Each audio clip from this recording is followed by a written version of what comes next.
Yes, definitely. And I always try to think about my future self looking back.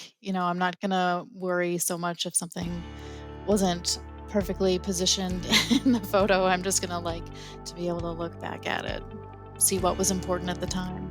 Welcome to Scrapbook Your Way, the show that explores the breadth of ways to be a memory keeper today. I'm your host, Jennifer Wilson, owner of Simple Scrapper and author of The New Rules of Scrapbooking. This is episode 183.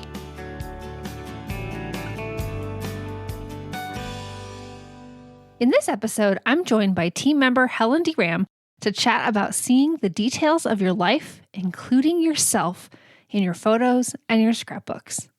Our conversation runs the gamut from the practical to the personal. Plus, Helen also offers specific tips with beautiful examples in the show notes.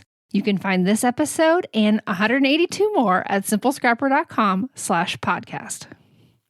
Hey, Helen, welcome back to Scrapbook Your Way. Hi, Jennifer. I'm happy to be here. Yes, and I am correct that you've been on before, right? Yes. Yes, We I did have. talk before. Okay. Sometimes my brain fails me the older I get. So, can you share a little bit about yourself with our audience to refresh their memories? Sure. So I live in Illinois with my husband, Rudy, and our senior cat. She's 17 now. She's a little bit of a hot mess right now. I don't have any kids of my own, but I have a stepson, Kyle. He's in his 30s.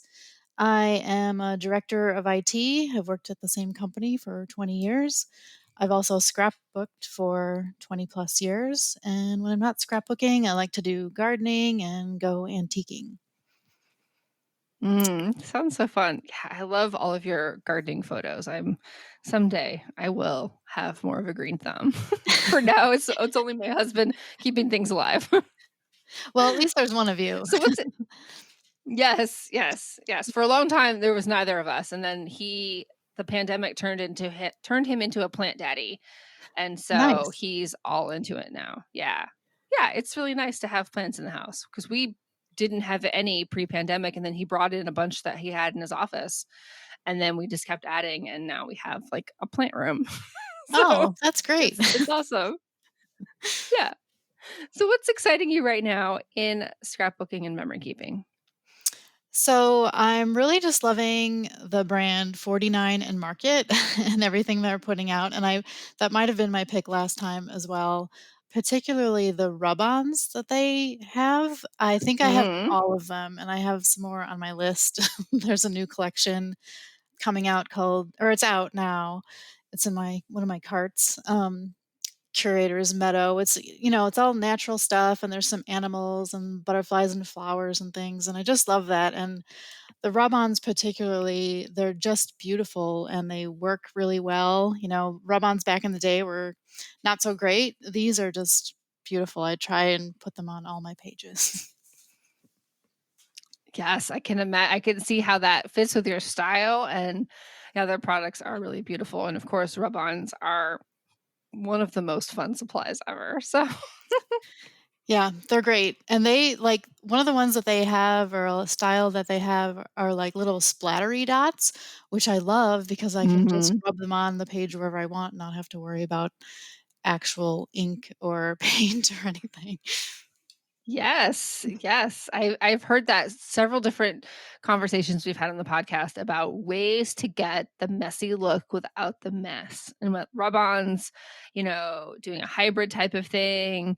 And I'm on their website now, and I'm gonna have to buy some of these rub-ons myself Yeah. because I'm a big fan. Yeah, I love the variety they have, like the painty things and the botanicals. Like it's right. I know. And delightful. then yeah, the Yes. the latest one that Curator's Meadow, they have like animals and then they have like those like tea stain or coffee stain from your cup like in the same package. So you get just a really nice variety and some words and things too. Wow. So yeah, I'm kind of addicted. Very cool. Yes, we will include a link in the show notes to these for sure because they're quite lovely. So Helen, what's on your memory keeping bucket list? This is a story that you really want to tell, but for some reason you haven't gotten there yet. Yeah, so this has been on my list for a while. It's about my dad. So my dad was born in Hungary, and then in 1956 there was a revolution, and he was a young 18-year-old man, and his dad was like, "You need to get out of the country." So we had some relatives in the U.S. So basically, he's 18 years old by himself, leaving on a ship to come to America. And he tells a story, and the only thing he brought with him was a roll of film in his pocket. And so we have Wow. yeah, isn't that just it's just I don't know, it's amazing. I just love that that was the only thing he wanted to bring, that it was that important to him. And so those photos are photos of him kayaking the Danube River, and the photos are kind of a little blurry and kind of scratchy. I don't know if that's just because he carried it in his pocket. So I want to document that story and those photos because I love that story, and I think it'd be really Yeah, good that's to have. amazing. Yeah. There's Yeah, just like there's so many layers to that. And you could bring in other photos of him. Yeah, that just sounds so beautiful. So, what a great bucket list story. Yeah, So, I thanks. wanted to talk to you today about photography. And, let's catch up a bit first. You were on episode 130 talking about projects. So, I'm curious kind of what projects are you working on right now so we can give our audience a little more context before we dive into more of the photo topics. Sure. Well, I always have lots of projects on my list. My scrapbooking is very open-ended. This year I decided to do a memory planner, kind of Heidi Swapp style, the Stop the Blur, and I'm really enjoying that. With summer being a little bit busy, I'm quote unquote feeling a little behind on that, but that's definitely one of my projects. And then working on 2020 and 2021. I like doing the summary style pages that the creative team that we've been doing for the Spark magazine. So kind of summarizing a season or a trip. So I think I'm going to do more of that for some of the years that I'm trying to catch up on. And then this week is Allie Edwards' Week in the Life documenting. So I am doing that, and we'll be doing a 10 by 8 album for Week in the Life this year. I've done that for many years, and I Ooh. wanted to continue that one. I was kind of on the fence, like, do I want to do I want to do it? But I just really do love that project, and wanted to make sure I did it again this year. So, what led you to choose the 10 by 8 size? I just wanted to do something different. So I purchased a Mhm. 10 by 8 album whenever she first had it, and I'm using it as a home album to document different parts of my home. And it's a really different size. So it's just really different creatively. Um, so yeah, I just wanted to try something different. Have done a 6 by 8 week in the life since for all the years I've done it. So I'm a little upset that it's going to fit differently on the shelf, but it was worth it just to try something different. I would have to say that that sometimes influences my decision. So I know. so we are now in the photos creative journey. This is our 2-month kind of learning period. It's taking place in July and August. And I really wanted to talk about developing confidence as just an everyday photographer. So, just an amateur photographer who takes photos of their family, of their life, of themselves because they like to keep their memories. So, maybe you can tell us a little bit of your history. What sparked your interest in taking photos at all? So I was thinking about this, and I really grew up with photos and taking pictures being a regular part of our lives. My mother Mhm. loved taking photos. She always wanted to take pictures of us doing stuff, and she always wanted to be in the photos. When I was kind of like that preteen age, she got me one of those disc cameras, which was like the roll of film was actually like this flat disc, and it went in this little flat camera. Mhm. And so, she let me take pictures of whatever, my friends and I would do like a fashion show, and we would take photos of each other, or me and my sisters, or whatever we were doing. So she let me kind of take pictures of whatever I wanted, and then it was always, exciting to get those developed and put them in albums. It was really a big part of kind of our everyday lives, photos and getting pictures developed and putting them in albums and looking back at them and talking about them. And so I think it was just part of my growing up. Yes. Yeah, that sounds so familiar as well. And it's not, it's not something that I've ever thought of before. And I think that's a bucket list story for me to talk about how I came to memory keeping, came to scrapbooking from a legacy, a lifetime legacy of always having photos in my life. From, we had Polaroid camera and you had to, Yeah. you only had 5 flashes and you got to make sure you use them well. And Yes. yeah, so definitely thinking about that, that would be some really fun stories to tell. Yeah, definitely. So have you taken any classes or participated in any projects to intentionally improve your skills, or have you just kind of picked it all up on the fly? I've sort of just picked it up and maybe a little bit through osmosis from Rudy, my husband. Mhm. Since he's a fine art photographer, I think part of when you're doing something is you're explaining it, so he would talk to me about different aspects of the photo. And he's not so much into the technical parts, which I don't really know how to do, but more about, composition and maybe capturing a story in your photo. So I think maybe just through osmosis, I've picked up tips over the years. Okay, so I did not know this about your husband. So this shifts things a little bit. I'm curious, like, so the photos that you share and that you use on your layouts, how many are you taking versus how many that he's taking? Most of them are mine. Yeah, they're, Okay. yeah, I use my camera or my phone on, my camera phone. So when we would years ago, not years ago, but for many years, we would take long road trips out west. And when we did Mhm. that, part of that trip was for him to take photos of, Western type things. And so any of those Mhm. photos that I would use in my travel albums, I would use some of the ones that he took. But really Mhm. our vacation part of it was still photos that I took, and certainly the ones I use on my pages and that I post are ones that I take. Sure. No, this is just so fascinating in terms of how, we always talk about like surrounding yourself with people that inspire you and, help you learn new things. And so that's definitely an example of, you know, having someone in your daily life that can nudge you in a certain direction and, as you said, learning by osmosis. So that's really cool. Yeah.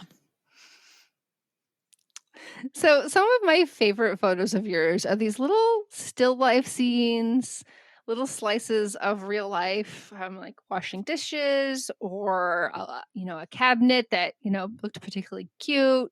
What is typically your objective or purpose behind these shots? Like, what are you thinking about in the moment?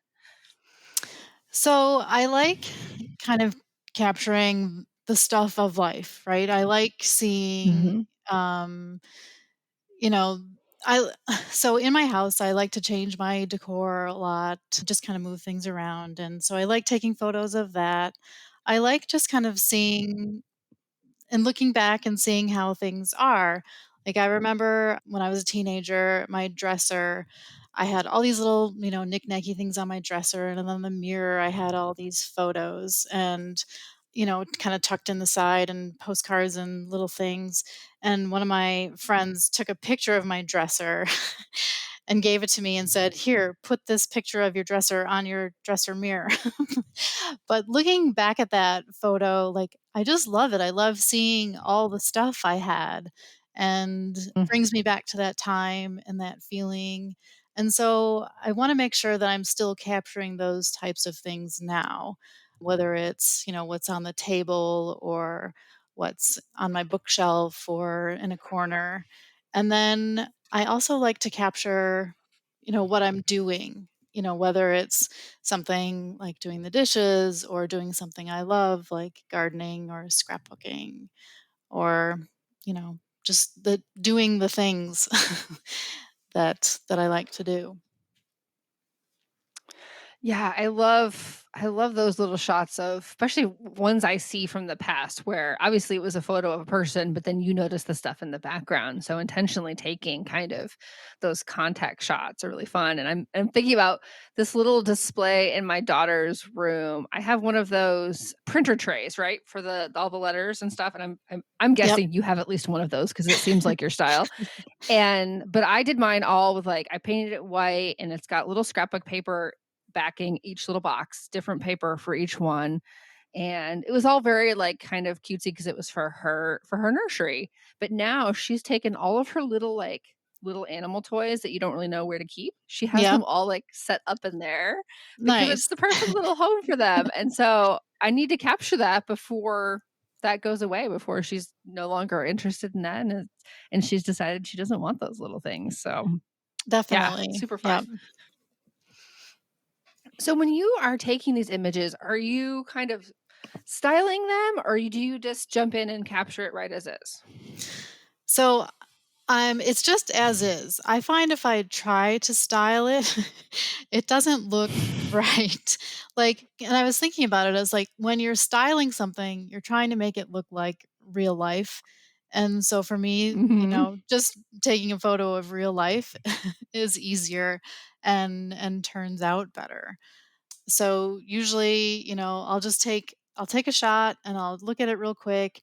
And if something that I wanted to be in the picture is not, or if it's totally wonky and crooked, then I'll, try and take another photo and then just kind of go with it, because it's the real life part that I'm trying to capture. I love that perspective. Especially as you mentioned right now, we're in week in the life and just having that permission to accept imperfection, to accept life as it is, I think is really, empowering when you're not always feeling as confident in your photo taking. So, Yes, definitely. And I always try to think about my future self looking back. I'm not mhm, going to worry so much if something wasn't perfectly positioned in the photo. I'm just gonna like to be able to look back at it, see what was important at for the time. sure. Do you have any like particular like tips or techniques that really stand out to you as things you kind of rely on or go back to? So if I'm trying to take a photo like of, let's say, my table, like a flat, what's on the table, I just try to hold the camera or my phone as square and flat as possible and like take a quick photo, check it. Is there something I want to change? Maybe if someone is there, ask them to just like put their hand in the photo because I find Mm, sometimes that I did that happened once accidentally, and it looked amazing. It looked really great, like just grab your cup of tea or whatever.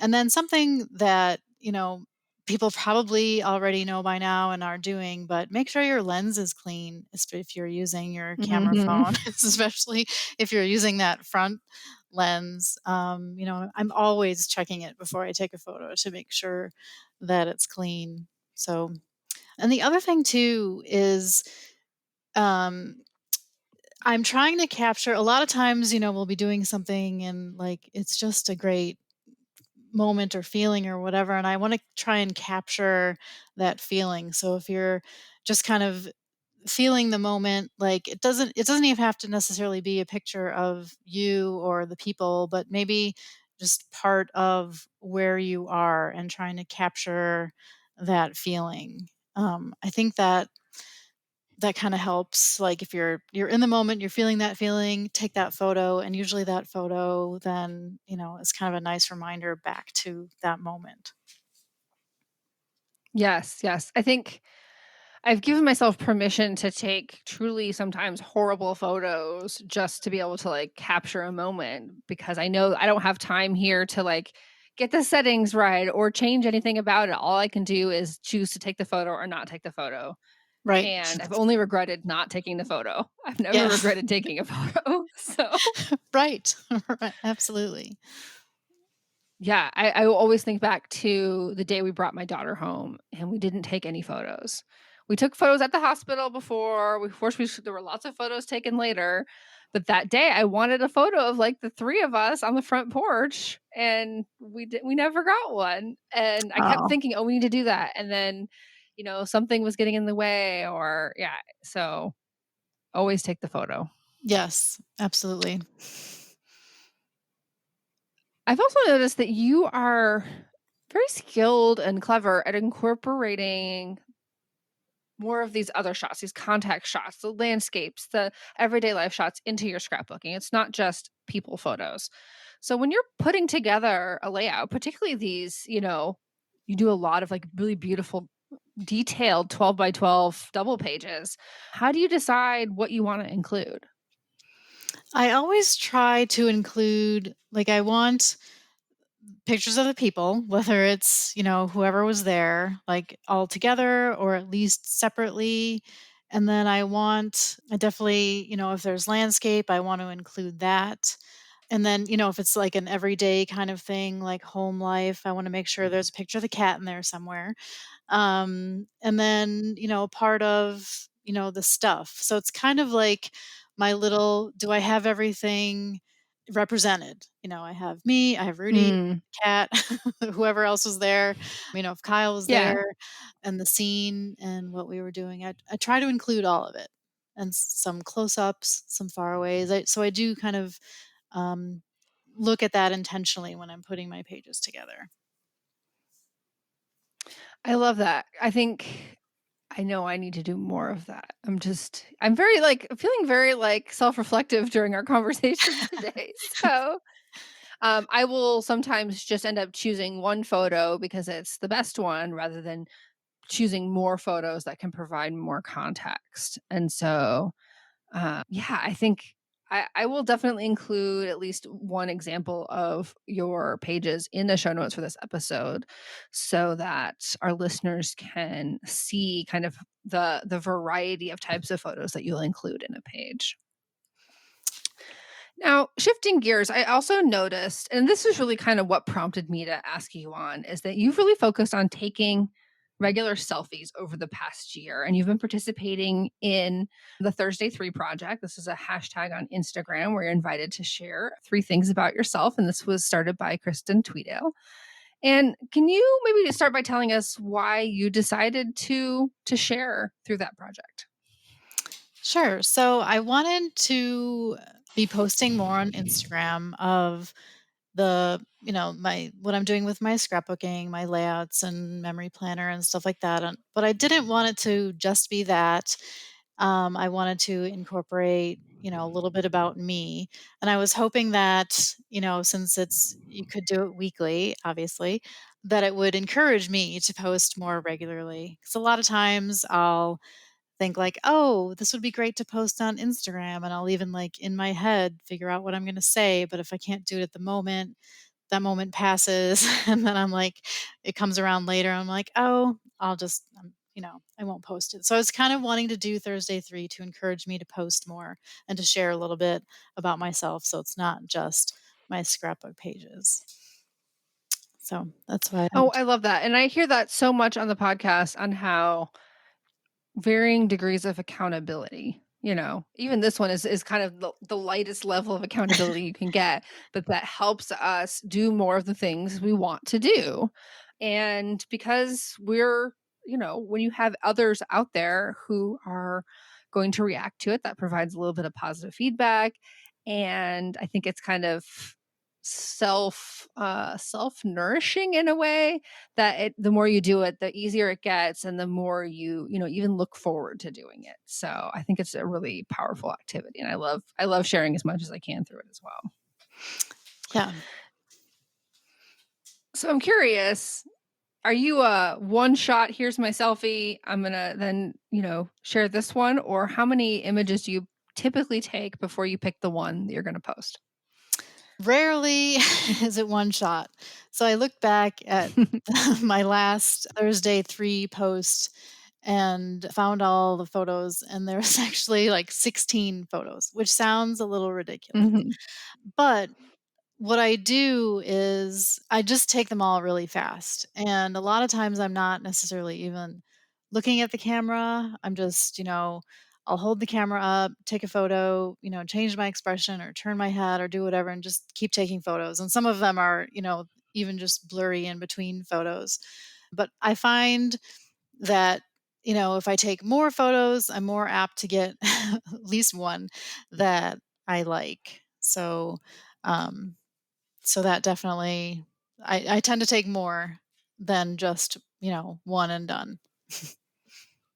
I usually take a Ye bunch before I even look at them too. So rather than taking one Yes. and looking, just take a bunch and then just kind of look through them all. And I think there's something really important to that because I know that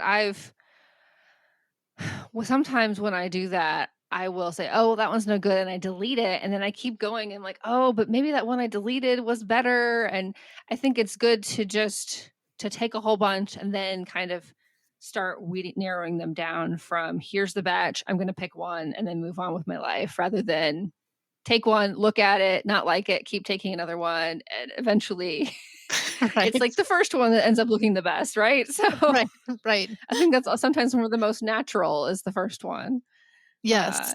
so yeah, it's interesting, but I think one of the messages here is that for every lovely selfie you see on Instagram, somebody probably took multiple shots, if not many, in order to get one that, was flattering and that they're proud of. And so if your first selfie isn't coming out awesome, that's pretty normal. Like it's normal to that you weren't looking the right way or, it was a weird angle that wasn't quite as flattering. So I think it's pretty typical to do that.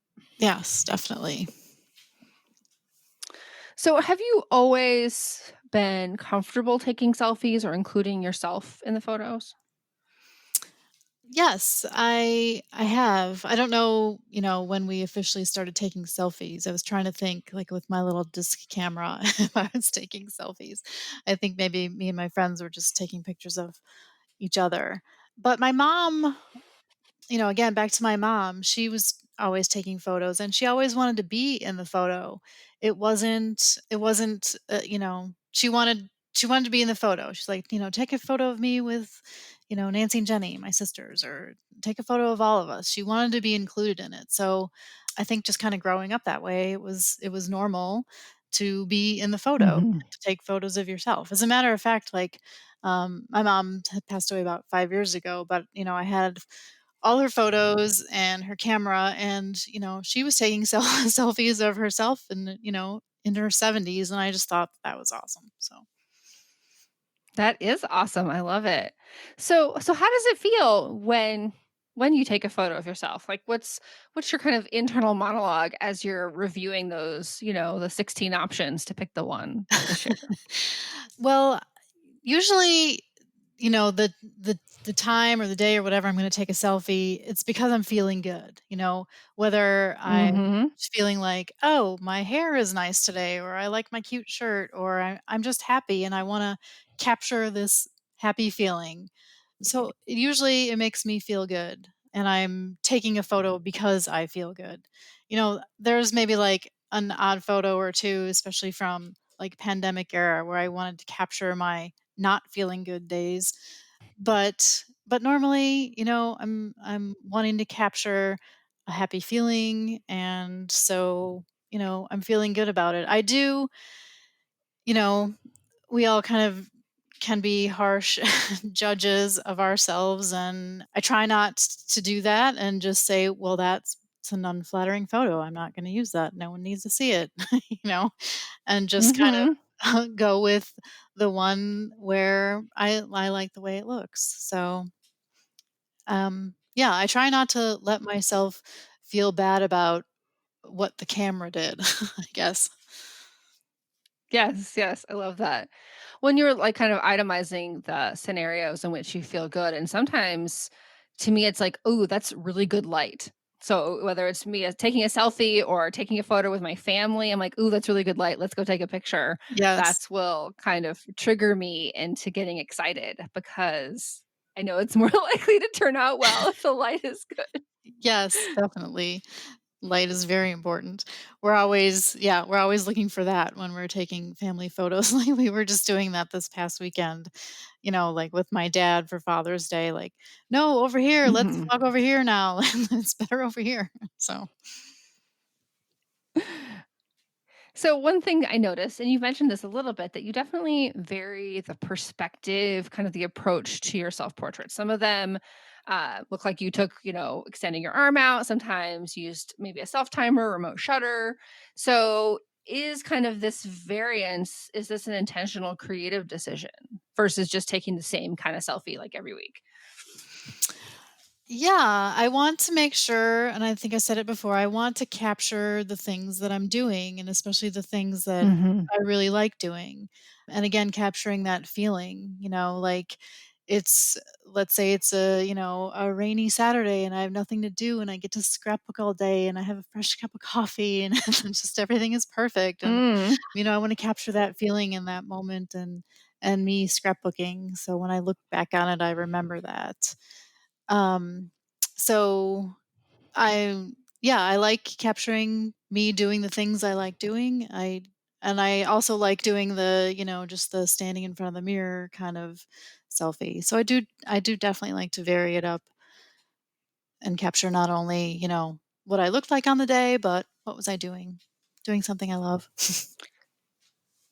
And are there any like particular kind of technical strategies that you use to make taking those photos a little easier, whether it's, having a remote shutter for your phone or you use a specific app? Is there anything that you do to take these photos? So I'm really just basic. I don't even have a remote shutter. I don't either. I don't even have an Apple Watch, so I it's don't, it's yeah. okay. Don't either. Yeah, so it's literally just, holding the phone out. I do use the timer for sure. And then, Mhm. if it's me doing something or me and Rudy doing something, whatever, I'll prop it up somewhere, on a book, on a rock, on a bucket, whatever I Mhm. can, and just kind of figure out, like, well, if I have to prop it up on a rock, it's gonna be a low angle, and this is what it's gonna look like, and that's it's gonna be a different shot because of that, and I'm okay to go with that. Like, it doesn't have to be always from the same angle. So I like varying it up that way. And sometimes, and I used to do this all the time, I never used the front selfie camera originally because that wasn't, for a long time, that lens wasn't really good. And, so I would, use the back one and I'm holding it up taking a selfie, and my friends would make fun of me like, "What are you doing? You can't even see yourself."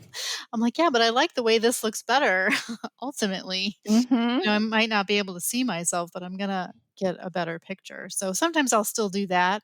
You get kind of a different look, a wider angle. So those are I really still my think it looks better for I yeah. think now that the front camera is a better lens, it's almost too good. I'm like, this is showing like every pore on my face, whereas the rear lens is doing something to zhuzh it up a bit. I don't know, but I just took one right before we got on, and I took one both ways, front facing and rear facing, and the rear facing was by far a better photo.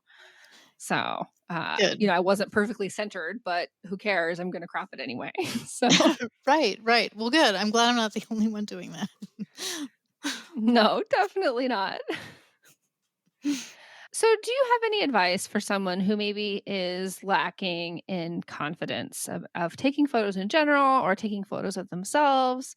And, you want them to kind of feel what you feel without having the same kind of, lifelong tradition of getting in the photo. So I would say start where you feel comfortable. So if you're most comfortable in your house, maybe nobody's around, or lock yourself in the bathroom and just Mhm. take a bunch of photos. Don't, like we said before, don't take a photo and look at it. Just take a bunch of photos and know that you can delete all of them if you don't like them. And you don't have to, no one else has to see them. You don't have to share them necessarily. Just get in there and start taking photos. And I guarantee if you take a multitude of photos, there's going to be at least one that you like. And then for that one that you like, figure out, why you like it. Is it the lighting? Is it the way you held the camera? Is it the way that you're posing? And then remember Mhm. that for next time or try to recreate that in a way. So I think, just go where you feel comfortable first and then start trying to see what you can capture. I think that the experimentation definitely helps. Even like height of the camera, whenever my husband's taking a photo of me, he always has it like really low. And I'm like, no, you need to go a little higher. That tends to be, a more flattering perspective. You can go a little higher rather than like taking it knees up or something. Right. So, yeah, like, but experimenting, even having the really bad shots helps you understand what makes a good one versus a less good one for sure. Yes, definitely. Yeah, change where you're holding the camera and definitely try the timer. You know, Mhm. you don't need any fancy equipment, just prop it up on something and run over to where you want to be. And obviously having a remote would help. And then you can just take a bunch of photos at once. But just experiment and play and have fun. Well, I think using the timer, I've gotten some really interesting shots, like maybe where it focused on the background or the extreme foreground versus the subject. And some of those are just end up being really beautiful shots. They can create like white space to add journaling when that happens sometimes. And yeah, I like the surprise of it. And you get some really interesting photos when you take a lot of them. Yes, definitely. Yeah, finding that happy accident. It's always good, and then Mhm. probably won't be able to recreate it, but it's nice to have that one. Yes, yes. So, Helen, this has been such a lovely chat. Can you share where our listeners can find you online and anything maybe that you have planned for the rest of this year? So online, really just on Instagram, and I'm HDRAM, and I post my layouts there and my Thursday threes, and I'm always trying to post more. I feel like things have gotten busy and I haven't been posting as much, but I'm mainly there. And then Simple Scrapper members can see my pages or my layouts in the Spark magazine that comes out. So those are really the main places you can find me. Yes. And by this time, when this episode goes up, we will have our July August issue up, and it is definitely going to be a good one. Helen, thank you for your time. Thanks for having me, Jennifer. It was a pleasure. And to all of our listeners, please remember that you have permission to scrapbook your way.